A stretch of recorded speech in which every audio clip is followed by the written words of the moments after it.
Na madrugada do dia 25 de abril, o movimento das Forças Armadas estabeleceu o controle da situação política em todo o país.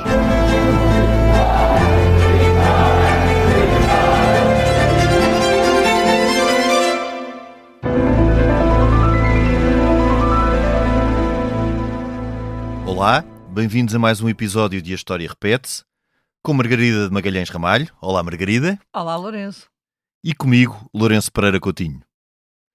Hoje vamos falar de um rei desconcertante que nasceu em 1893 na Roménia e acabou os seus dias no exílio no Estoril, onde morreu em 1953. Refiro-me a Carlos II, ou Carol II, que foi rei da Roménia entre 1930 e 1940, um homem hedonista e culto que teve uma vida sentimental atribulada e que, contra muitas expectativas, revelou-se um rei clarividente e empenhado. Olá, sou a Georgina Angélica. Eu sou a Paula Cardoso. Juntas criámos o Tal Podcast, um espaço de conversas reais, profundas e sem filtros. Todas as quintas-feiras damos a conhecer novas pessoas com ideias e trajetórias que inspiram mudança. Podem ouvir-nos em todas as plataformas de podcast e nos sites do Expresso e SIC Notícias. Carlos II da Roménia já foi tratado por alto neste nosso programa, num dos primeiros episódios, precisamente sobre os exilados régios no Estoril. Carlos de Hohenzollern-Sigmaringen, o futuro Carlos II, foi o primeiro da sua dinastia a nascer na Roménia. Os seus antecessores, o seu pai Fernando I e seu tio-avô Carlos I, tinham nascido em território alemão, de onde a dinastia romena era originária. Quando o futuro Carlos II nasceu, a Roménia era um Estado ainda recente.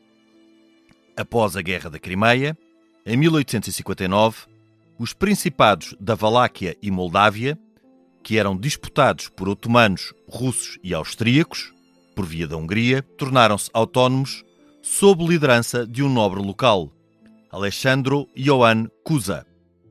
Em 1878, após a Guerra Russo-Otomana, este principado foi entregue a um príncipe estrangeiro de origem alemã, Carlos de Hohenzollern-Sigmaringen, pertencente ao ramo católico dos Hohenzollern. Em 1881, Carlos de Hohenzollern tornou-se no primeiro rei da Roménia, estado que deve o seu nome ao facto de ali se falar uma língua derivada do latim.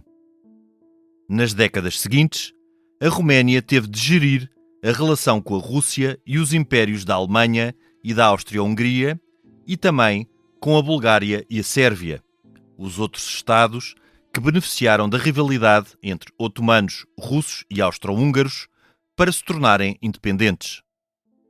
A posição favorável à Entente durante a Primeira Guerra, isto a partir de 1916, acabou por beneficiar a Roménia, que, após o fim deste conflito, integrou a Transilvânia e a Bessarábia. Foi o começo da Grande Roménia, onde, desde 1914, reinava Fernando I, o pai de Carlos II. Esta foi uma época de desenvolvimento, assente no petróleo, na indústria e na cultura de cereais e enquadrada por uma Constituição Liberal aprovada em 1923. Por esta altura, já o príncipe herdeiro Carlos tinha dado as primeiras dores de cabeça a seus pais. Mimado pelo tio-avô, o rei Carlos I, e pela mãe, a rainha Maria, que era neta da rainha Vitória, o herdeiro do trono cresceu sem o contrapeso da autoridade do pai, o rei Fernando I, que era um homem discreto e pouco impositivo. Em 1917, Carlos abandonou os seus deveres militares para casar-se com Zizi Lambrino, de quem teve um filho. Este casamento morganático não resistiu ao escândalo e à oposição da família real. Em pouco tempo, Carlos divorciou-se e, em 1921, casou-se com a princesa Helena da Grécia e Dinamarca, de quem teve um filho, o futuro Miguel I da Roménia. Durante a década de 1920, Carlos consolidou fama de mulherengo, grande bebedor e jogador. Em 1925, foi forçado pelos seus opositores, sobretudo pelo Partido Liberal, a abdicar dos seus direitos ao trono. Partiu então para o exílio com a romena de origem judia Magda Lupescu, que foi o amor da sua vida. 3 anos depois, a princesa Helena, mulher de Carlos, pediu o divórcio.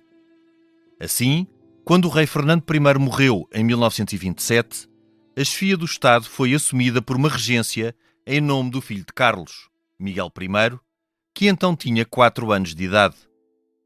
A incapacidade da regência chefiada pelo príncipe Nicolau, o irmão mais novo de Carlos, para gerir as tensões entre os partidos políticos e dentro da sociedade romena, motivou o regresso de Carlos, que assumiu o trono em 1930, voltando o seu filho à condição de príncipe herdeiro. Para surpresa de muitos, o bom vivant e escandaloso Carlos II revelou-se então um governante astuto e acertado. Durante 10 anos, teve de gerir a relação entre liberais, nacionalistas e fascistas, a sinistra Guarda de Ferro, o crescente ódio antissemita, sendo que na altura existiam 750 mil judeus na Roménia, e a distância face à URSS e à Alemanha nazi. Carlos II inclinava-se para as potências ocidentais, mas não era um liberal. Também não era um fascista, sendo antes um nacionalista de pendor autoritário. Tal como aconteceria com outras monarquias balcânicas e não só, o início da Segunda Guerra Mundial colocou Carlos II perante um dilema de quase impossível solução. Em 1940, traída pela Alemanha, a Roménia perdeu parte do seu território para a União Soviética, Bulgária e Hungria. Então, o primeiro-ministro general Antonescu obrigou Carlos II a abdicar no filho, Miguel I. Foi o começo de 13 anos de exílio, com muito para contar, e que acabaram no Estoril, na Vila Sol. Como curiosidade, esta casa onde viveu Carlos II é hoje um condomínio que leva o nome deste rei da Roménia, que em parte deveu o seu acolhimento em Portugal ao facto de ser bisneto da rainha Dona Maria II. Margarida, isto é uma aventura. É uma aventura e Carlos II é de facto uma pessoa desconcertante, porque em novo é alguém que não parece particularmente preocupado com aquilo que o esperava, não é? Que é vir a ser rei de um país que estava enquadrado numa situação geográfica e muito complicada e com tensões internas também muito grandes, mas que depois se acaba por revelar um rei que, não sendo de forma nenhuma liberal, como eu disse na introdução, sim, mas também não era mas ele era bastante fascista. Pró-aliado. Ele era bastante, aliás, é uma das coisas que o entala, entre aspas, é o facto dele ser pró-aliado.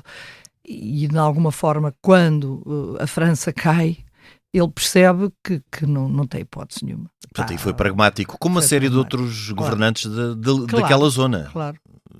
Tanto da Bulgária, como de Itália, sim, como da Jugoslávia. Eles acabam por ter todos um bocadinho aquela coisa de que, enquanto a França era a grande hipótese e aquilo que todos pensavam que seria que ia aguentar e que ia ter a grande França que iria fazer frente à Alemanha, a partir do momento em que a França caem-se as esperanças e, portanto, o Carol está entalado entre a União Soviética e a Alemanha nazi. Pois, e não esqueçamos... É um dilema quase impossível de resolver. É pior, porque não nos esqueçamos do pacto Ribbentrop-Molotov, que no fundo já tinha permitido a estes dois supostos arqui-inimigos terem feito uma partilha da Polónia, e aqui vai parar ao mesmo. Portanto, a Bessarábia era uma das grandes apetites da União Soviética e que remete a ver se não... Margarida, só para enquadrar, no caso da Bessarábia, a Bessarábia foi integrada na Roménia, sim, também depois da Primeira Guerra Mundial, quando cai o Império Russo, e portanto o Império Russo não está entre os vencedores. Mas eu recuava, antes de irmos à vida de Carlos II, e porque a vida de Carlos II foi de facto muito interessante, e depois também há as fugas dele. Tem coisas de filme de Hollywood. De Hollywood, mas antes de chegarmos à parte do filme de Hollywood, é interessante porque a Roménia surge em finais do século XIX. Também já fizemos um episódio sobre esse tempo. Muito por conta das rivalidades na altura, pela decadência do Império Otomano e pelas rivalidades entre a Rússia e a Áustria-Hungria, porque há uma parte da Transilvânia, que depois também é integrada na Roménia, que fazia parte da Hungria, do território histórico húngaro. E tal como acontece com a Bulgária, e aqui há um paralelo entre a Roménia e a Bulgária, que eu acho que faz sentido fazer, são dois Estados que surgem nessa altura, até na sequência da Conferência de Berlim, 1878, com dinastias alemãs. Ou seja, não são príncipes nem romenos nem búlgaros. E eles acabam por ficar sempre muito condicionados por isso. E no caso da Roménia, este Carlos II é de facto o primeiro a nascer na Roménia. O Carlos II. É o primeiro a nascer na Roménia. Sim, não é que disseste Carlos I. Disse, pronto, então foi... É que eles vão buscar precisamente um príncipe estrangeiro, porque o grande drama era as lutas intestinas entre a própria aristocracia romena.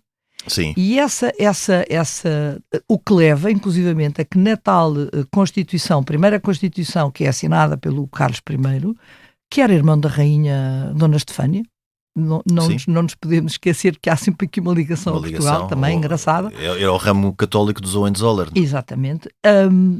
Fica definida em Constituição que não era permitido a nenhum príncipe reinante casar com uma romena. Sim. Precisamente para evitar a subida de uma família a quem pertencesse a noiva, no fundo. Aliás, pela própria tradição romena, que era muito de estar ali numa zona que depois esteve entre o domínio otomano, disputada também pela Rússia, e com vários principados e vários potentados locais que não poderiam aceitar que um subisse na hierarquia em relação aos outros. E depois também há aqui uma outra questão, é que esta dinastia, sendo católica de origem, depois converte-se à fé ortodoxa e tem que lidar também dentro do espaço romeno com um antissemitismo que não era menor do que existia em França ou na Alemanha nesta altura. Aqui até bastante maior, provavelmente. Como, aliás, é muito comum nos países de leste. Sim, exatamente. Há de facto uma tradição antissemita muito forte e muito arraigada, e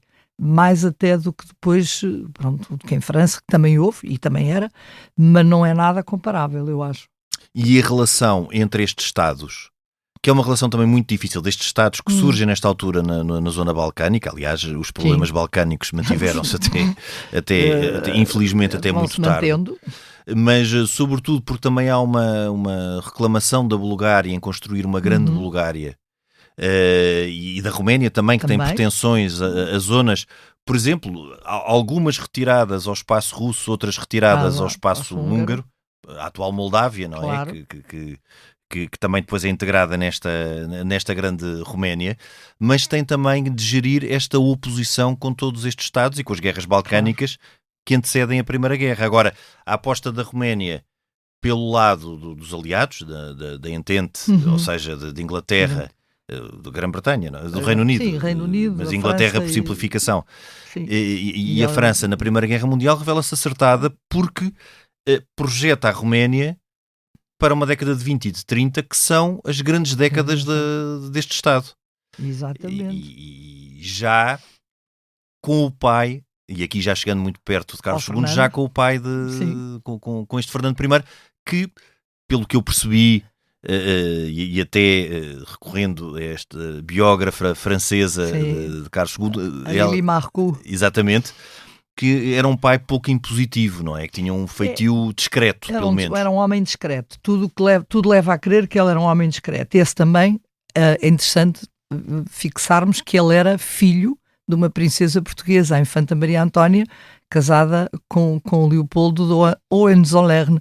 E, portanto, isto vai ser depois até muito útil para Carol quando pede asilo em Portugal, porque ele é neto, no fundo, de uma infanta portuguesa. Para todos no fundo é o argumento evocado por Salazar para dizer que sim, senhora. Fernando I era um homem pouco impositivo, não era como o tio-avô, que era de facto, não era provavelmente uma pessoa muito expansiva, mas era um homem que sabia muito bem o que queria e era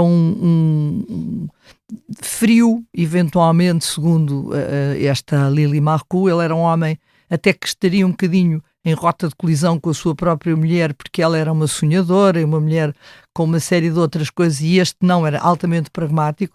O sobrinho, que é escolhido porque eles não têm filhos, o sobrinho, o Fernando, não é de facto uma pessoa muito impositiva, e de facto aí o Carol vai aproveitar essa falta quase que de autoridade paterna para poder usufruir da sua vida, da sua juventude, da melhor forma que... Nós estamos a falar num tempo... É interessante também a figura da mãe, que pelo contrário, uma neta da Rainha Vitória, a Rainha Maria...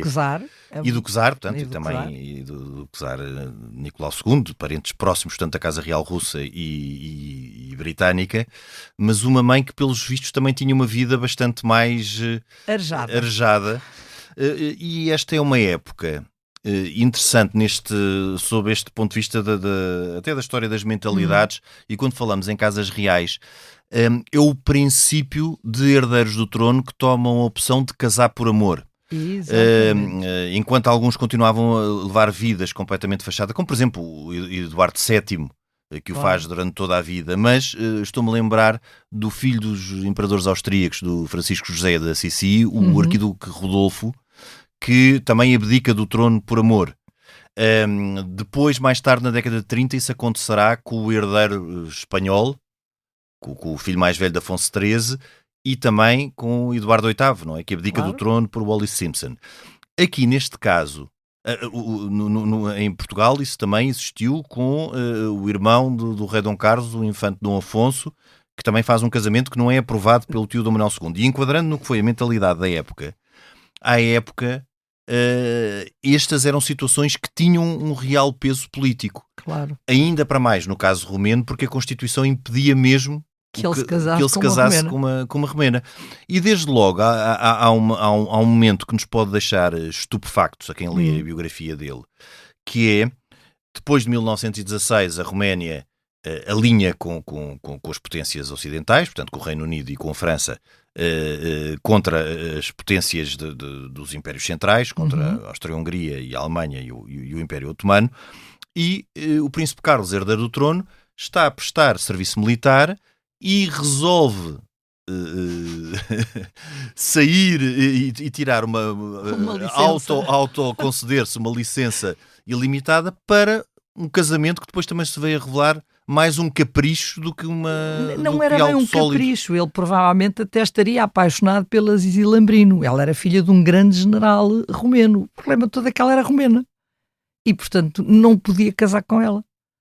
Tanto quando ele começa a dizer não, mas eu estou casado e até ela está grávida, e eles dizem, está bem, mas a Constituição não o permite, e o casamento acaba por ser dissolvido, aparentemente com algum desgosto de ambas as partes, só que de facto depois ele aí, sabendo que tem que ser o herdeiro, acaba por casar com Helena da Grécia e da Dinamarca, que é um casamento desastroso, como se pode calcular. Portanto, aquilo de facto não correu bem, porque ele depois vai encontrar a Helena Lupesco, Helena Magda Lupesco, que era uma judia divorciada, embora ela depois assumisse como católica, mas era de ascendência judia, e com todo o ódio que havia aos judeus, sim, o facto dela ser divorciada e pior, e essa é uma das grandes coisas que vai muito jogar a desfavor dela, que ela tem imenso ascendente sobre Carol II, e tem umas ligações depois, mais tarde, muito fortes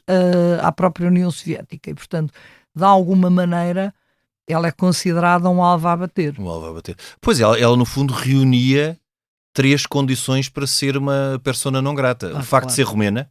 Sim.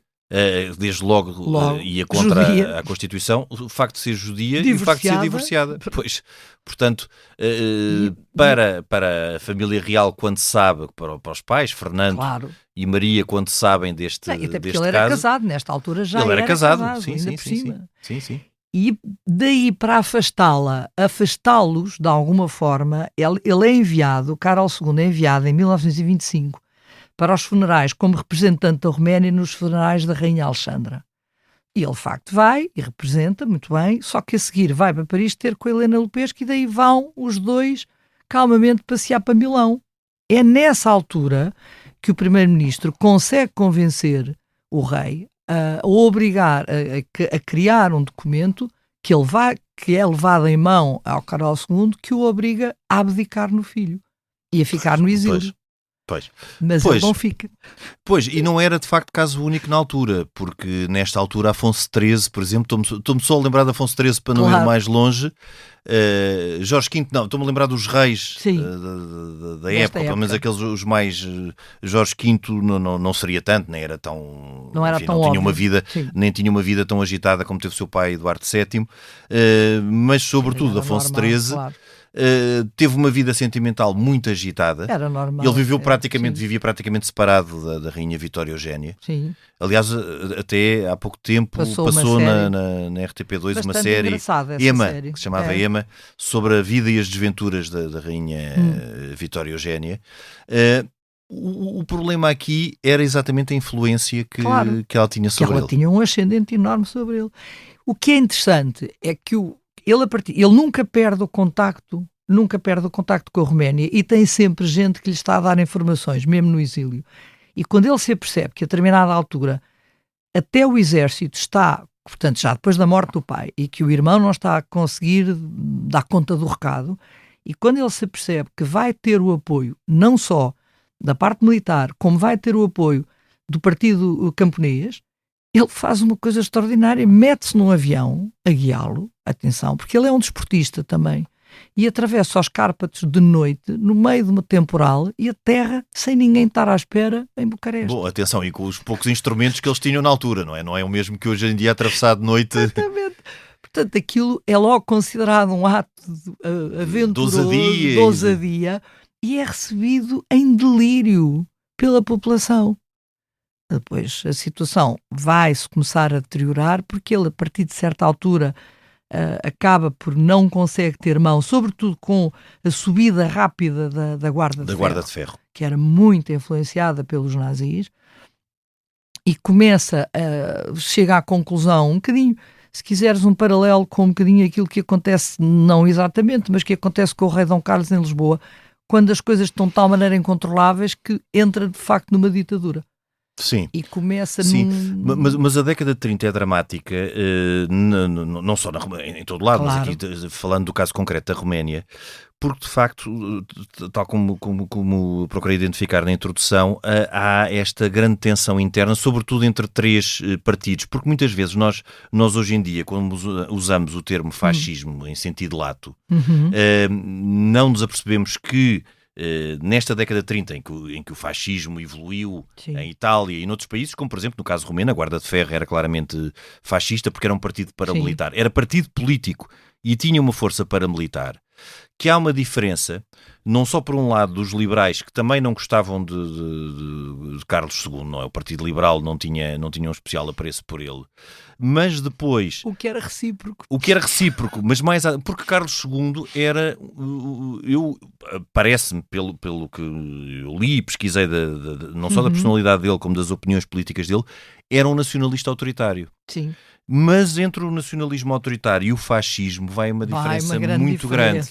Porque, sobretudo, ele, até pelo facto de partilhar a vida com Magda Lupescu, não era antissemita, ou pelo menos ela influenciou ou terá tido essa... ou ele já não era de origem, não é? Penso que já não seria de origem.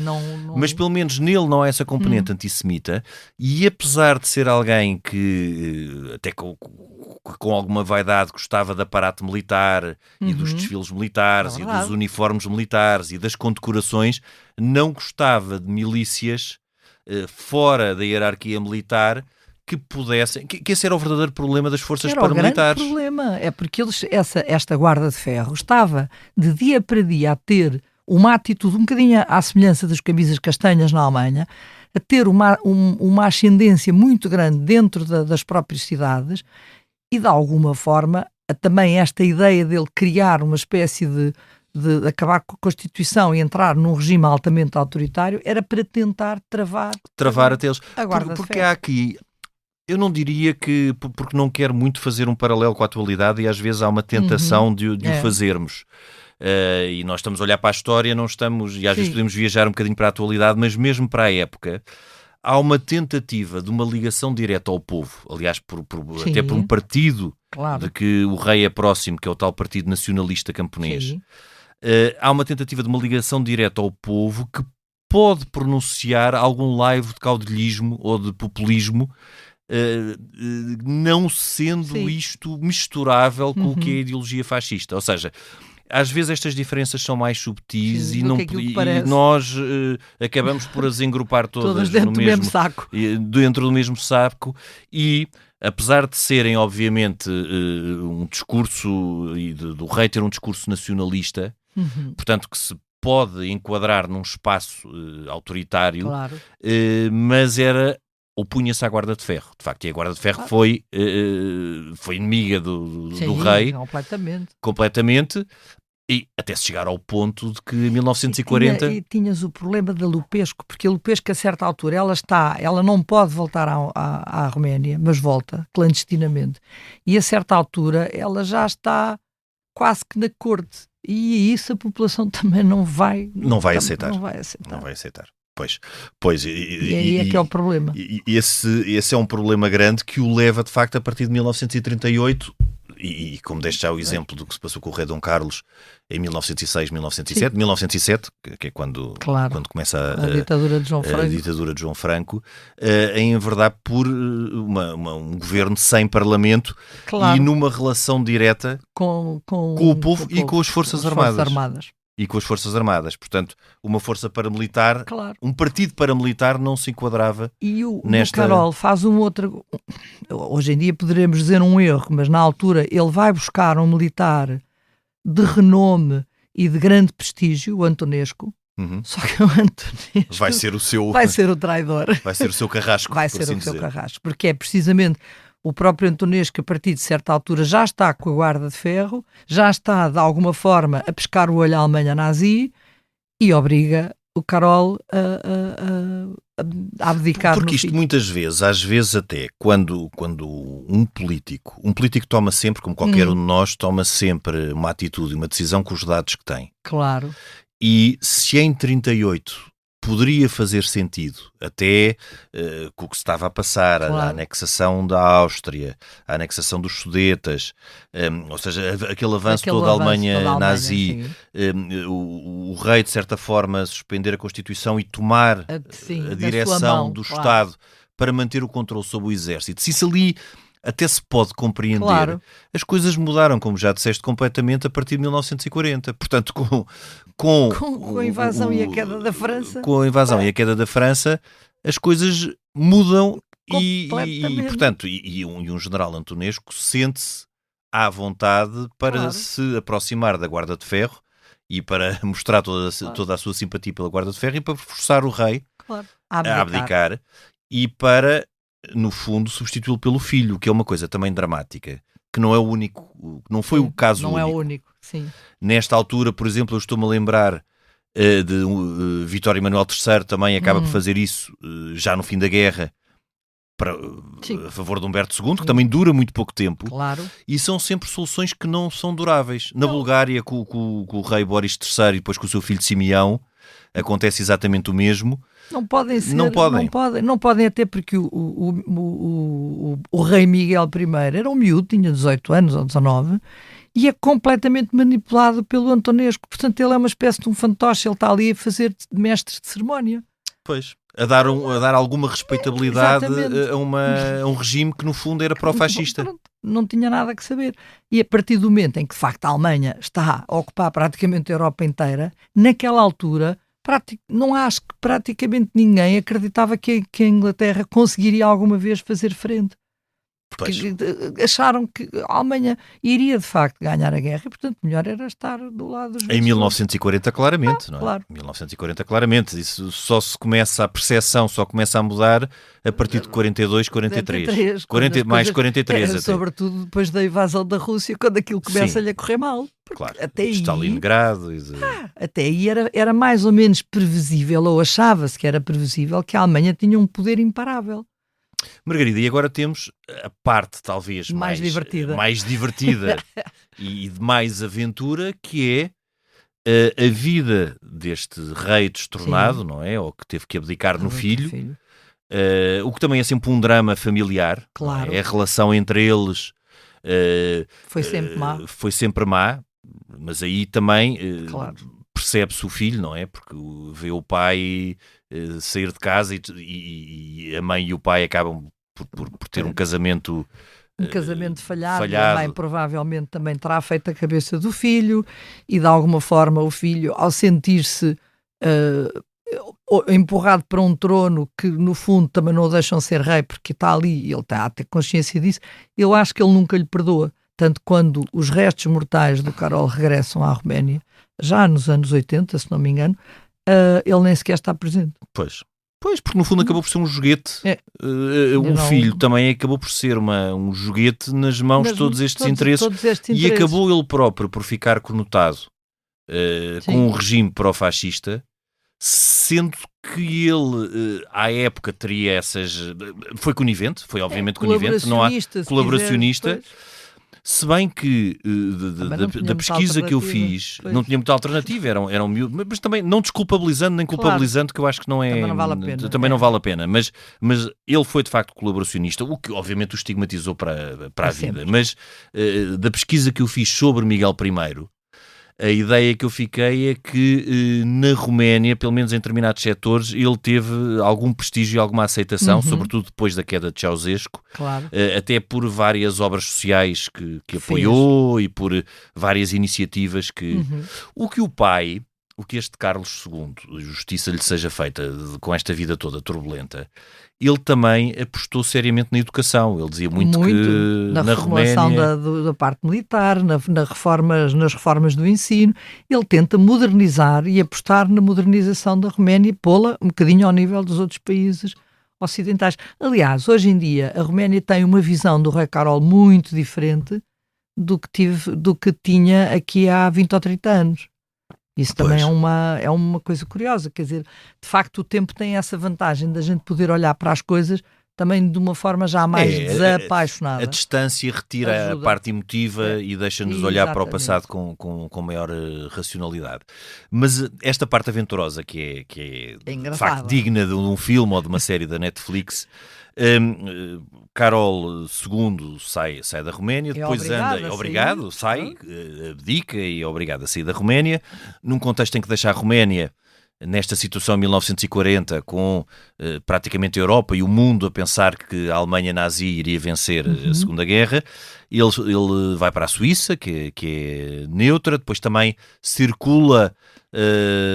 Aquilo é um bocadinho... Ele vai um bocadinho ao sabor, se quiseres. Não tem um plano definido, não é? Porque para já, eles vai embora de comboio e leva, obviamente, a Lupesco, porque senão ela seria linchada seguramente. Só que eles ainda tentam, a Guarda de Ferro ainda tenta travar o comboio e matar a mulher. E, portanto, o comboio ainda é metralhado antes de chegar à fronteira.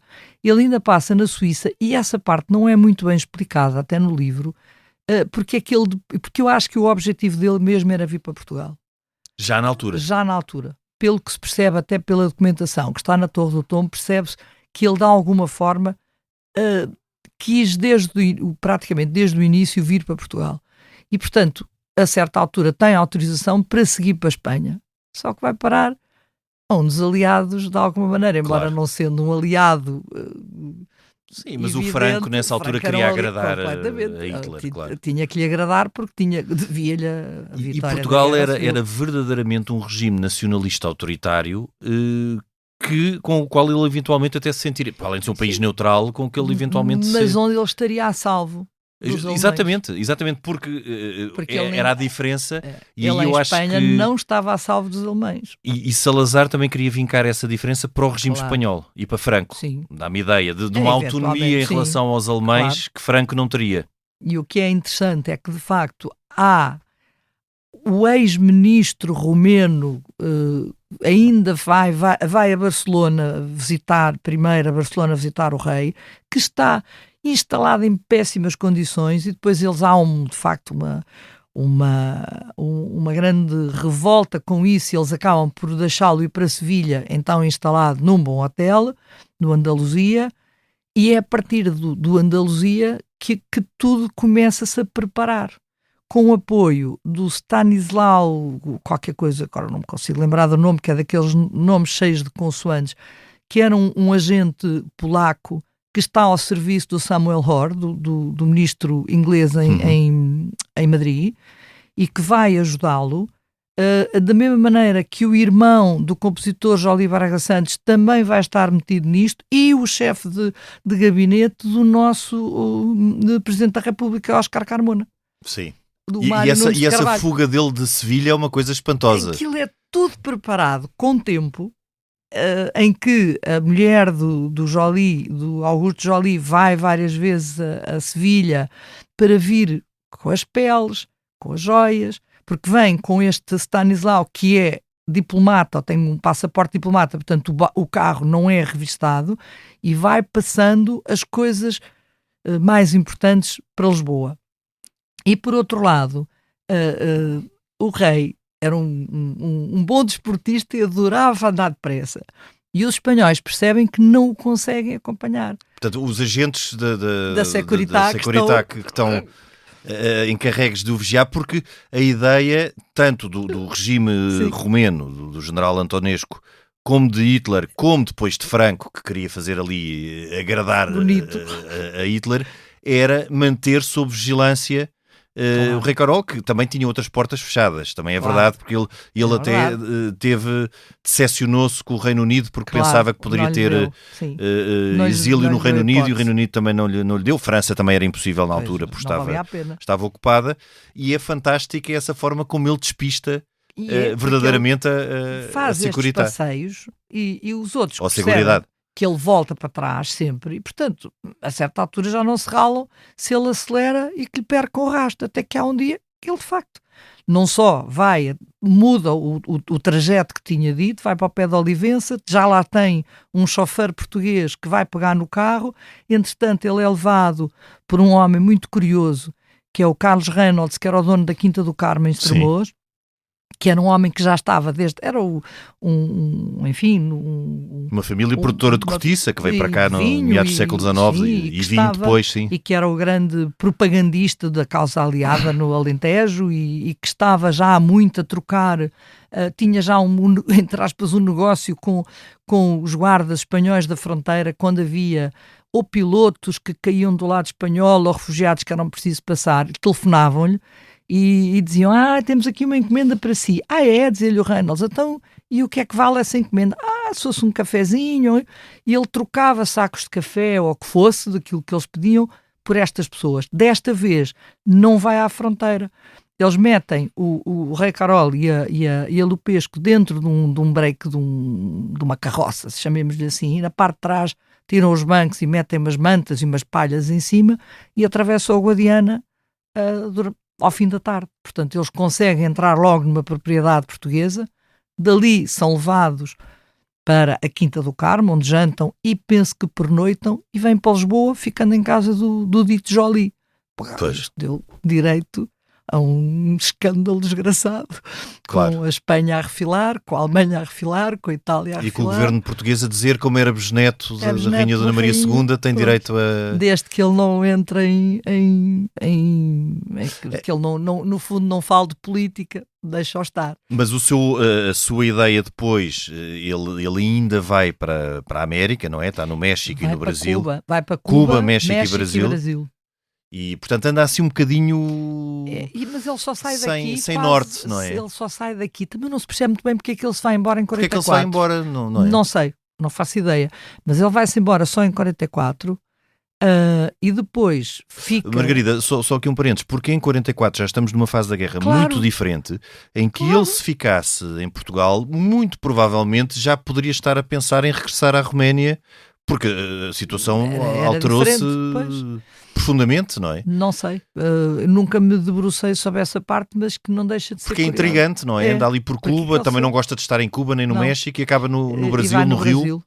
E depois do Brasil, mas sempre naquela de que viria para Portugal. E de facto veio, só que desta vez como ele já percebeu que a Roménia se tinha tornado comunista e, portanto, ele não tinha qualquer hipótese de voltar à Roménia, então finalmente casa-se, já cá, no Estoril, com a Helena Lupescu, que se torna a princesa Helena da Roménia. E depois, com este enquadramento já de rei exilado no Estoril, como existiram Sim. outros na altura, ele dá-se, sobretudo com Humberto II, parece que... Eles acabam por se dar todo, mas é tudo muito low profile. Mas parece que com quem ele se dava melhor era com Humberto II. Aliás, porque ele tinha essa dificuldade, tanto no caso dos outros exilados em Portugal, o Conde de Paris e os Condes de Barcelona, que também cá estavam na altura, com quem ele se dava mais, acho que o Conde de Paris era mais difícil, da aceitação ou não de Magda Lupescu como princesa. Portanto, havia sempre esse problema. De... Embora, tanto quanto eu sei, de pessoas que a conheceram muitíssimo bem, porque ela morre em 77 ou 78. Sim. E continuou a viver sempre no Estoril. Sim, viveu sempre no Estoril e dava-se... Era aceite normalmente. A partir de certa altura e se calhar deixa. Sim, mas ainda nestes anos... Mas aí logo no início as coisas eram mais complicadas. Ele mantém bastante low profile, de facto. E depois, quando ele morre, é que se começa os grandes problemas. Ele morre em 53 com ataque de coração. Ainda relativamente novo, tinha 60 anos. Sim. E aí começa uma pressão muito grande e muito forte. Sempre se tinha dito que ele teria roubado os quadros espetaculares do Tiziano, Rembrandt, etc. Que não. Aparentemente terá sido o próprio filho que ficou no palácio. E o que é que terá feito aos quadros, não sei, perguntando-lhe. Portanto, roubado quando veio do exílio naquela carruagem... nessa tal carruagem que teria vindo com essas coisas todas. Ele traz de facto o cetro e a coroa. E sabemos que ele traz porque ele entrega ao tal Stanislau, que traz para Lisboa e que vai deixar isso em casa do Joly. E trazia uma série de outras coisas e as joias dela, etc. Mas o que é facto é que há sempre uma pressão enorme sobre a própria viúva, a ponto dela se corresponder, não direi diariamente, mas quase com Salazar. Essa é uma documentação bastante interessante que está na Torre do Tombo também, que eu também já li toda, em que ela permanentemente pede proteção a Salazar, incluindo para uma coisa que começa logo a ser contestada pelos herdeiros, pelo filho Micael, pelo Miguel I, que é a questão dos diários. Pois, porque ele escreveu muito, escreveu muitíssimo mesmo, são vários diários. São 20 volumes, também já os vi, estão escritos em romeno, que é uma chatice. Eu poderia ver e não sairia de lá na mesma. 20 volumes de 400 páginas cada um. Portanto, são 8.000 páginas mais ou menos. Um período importantíssimo, só que aquilo... Há o interesse dos governos soviéticos ou pró-soviéticos de ver o que é que ele escreve, com o intuito, se calhar, de apanhar uma série de outras pessoas que estariam perto dele. Claro, e mencionadas nos diários. O filho, porque também quer saber o que é que o pai diz dele ou da mãe, ou o que seja. Enfim, aquilo é um litígio enorme que começa logo nessa altura. Mas ele deixou alguma disposição sobre os diários? Ele tinha pedido sempre que não queria que os diários fossem vistos durante 25 anos, com medo, exatamente, e ele refere isso. Sim. E escreve, felizmente, num papelinho que pôs ao pé dos diários. E é com esse papelinho que a princesa Helena consegue que Salazar diga: não, então, se esta é a vontade do rei, vão ser lacrados, metidos na Torre do Tombo, onde ficaram 25 anos fechados. Aliás, portanto, ficaram mais. 53 a 77. 77. No entanto, quando já está essa parte quase resolvida, morre a Helena Lupescu. Sim, portanto, na década morre de 70, a princesa. depois. O que é que acontece? Ela deixa tudo à Monique Urderiano, que era casada com o Marechal Urderiano, que tinha sempre acompanhado o rei no exílio. E começa uma disputa legal brutal entre o filho Miguel, o primeiro filho, que era o Carol Lambrini, filho do tal casamento, depois foi dissolvido, mas que vai depois ser aceito como legal. A Mónica Adriano, que é como é que se chama, a herdeira, e o Estado romeno. Portanto, isto é uma coisa brutal. O chamado imbróglio. Um imbróglio que se vai arrastar até 85, com vários advogados portugueses, um deles é o Zé Miguel Júdice, o outro é o Galvão Teles.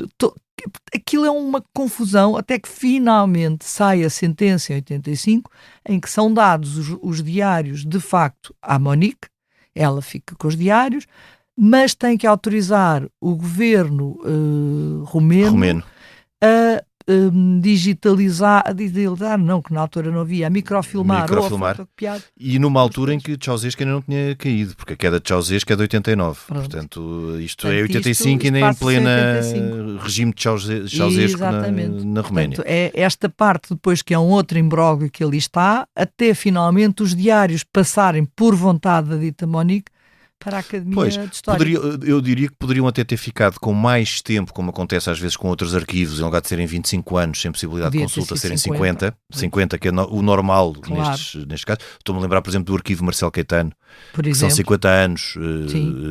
Embora sujeito à autorização. Sujeito à autorização, exatamente. É fácil. Sim. 50 anos e que são diários com valor histórico, porque foram escritos, são diários de um rei que tem interesse que estejam à disposição dos investigadores para portugueses, romenos, os romenos europeus. Acabaram, como levaram o microfilme, acabaram por publicar uma parte grande dos diários. Mas continuamos na mesma, está em romeno, ficamos na mesma. Sim. Para nós eu ficaria na mesma. Por causa do romeno, até lendo com atenção, consegues, porque é uma língua latina. De base latina, exatamente. Mas obviamente que ninguém vai se pôr a ler 8.000 páginas de uma língua que não conhece. Sim. Mas tenho pena, porque de facto os diários estão na Academia de História, onde nunca ninguém os foi ver. Fui lá eu com uma jornalista americana que andava doida atrás de uma história por causa de uns brincos, de umas pérolas que a Lupes que teria oferecido a não sei quem, que entretanto foram ao leilão, enfim, uma história à parte. E eu andei com ela até conseguirmos descobrir onde é que estavam os diários, que era ali na Academia. Fomos lá vê-los e a senhora disse: olha, é a primeira vez que alguém vem ver. No fundo, tanta coisa e os diários estão ali esquecidos. Mas o que é facto é que os diários chegaram a ser truncados. E essa parte é que ainda é um mistério hoje, porque estão cortados. Com páginas rasgadas. Páginas rasgadas e recortadas. Às vezes a página está quase toda e só tem parágrafos cortados. E esta senhora que estava no arquivo confidenciava que a pessoa que tinha que fazer o transporte de um lado para o outro, muitas vezes tinha que ficar à espera que os senhores romenos que o estavam a ler cortassem o que tinham a cortar.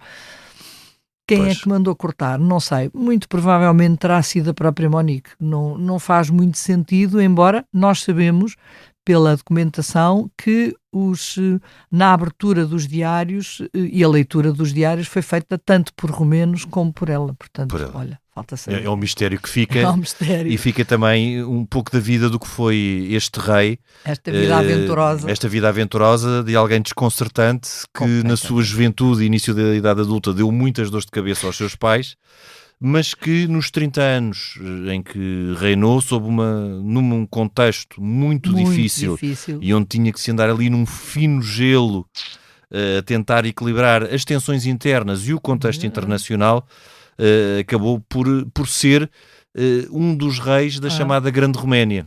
É verdade. Do tempo, talvez, de um país relativamente recente no contexto europeu, mas que se teve um período de apogeu, terá sido, apesar de tudo, décadas de 20 e décadas de 30. É um facto. Apesar de toda a conflitualidade interna. Margarida, por hoje é tudo. Até para a semana. Nós voltamos na próxima semana, noutro tempo e noutro espaço. Este episódio conta com a gravação e sonoplastia de Tomás Delfim, capa de Tiago Pereira Santos, coordenação de Joana Beleza e direção de João Vieira Pereira. Eu sou o Lourenço Pereira Coutinho, este é o podcast A História Repete-se. Voltamos na próxima semana, mas até lá, siga-nos nas apps de podcasts e nas redes sociais do Expresso. Se tiver sugestões ou ideias que queira partilhar com a equipa de podcasts, envie um e-mail para podcasts@empresa.pt.